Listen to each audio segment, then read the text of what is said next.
આજે ગોગાજી મહારાજની કૃપાથી વાલ્મીકી સમાજના છડી ઉત્સવના પર્વ ઉજવવામાં આવી રહ્યા છે. આપણા ગુજરાતમાં સૌથી મોટા છડી ઉત્સવ જે 400 વર્ષ જૂની આપણી પરંપરા છે, આ જો સુરત શહેરમાં ઉજવવામાં આવે છે, તો સર્વપ્રથમ તો મારા પોલીસ પરિવાર વતી વાલ્મીકી સમાજના તમામ ગોગાવીરોને ખૂબ ખૂબ અભિનંદન આપું છું, શુભકામના આપું છું. અને સાથે આ વાત ખુશી છે કે સમાજના જેટલા બી વડીલો છે, આપણા પટેલ સાહેબ છે, વાઘેલા સાહેબ, આ લોકો આપણા પેઢી જો આવનાર પેઢી છે તેનામાં સંસ્કારોનું સિંચન થાય અને સાથોસાથ આપણા તહેવારનું શું મહત્વ છે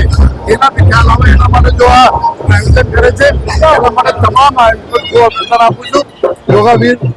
ગોગાજી મહારાજની કૃપા તમામ અમારા સુરત શહેર વાસીઓ પર, વાલ્મીકી સમાજ ઉપર રહે, બધા લોકો સુખી રહે, હળી મળીને રહે और अपना सूरत शहर में आगे प्रोग्रेस कराता रहे, ये बताना शुभेच्छा.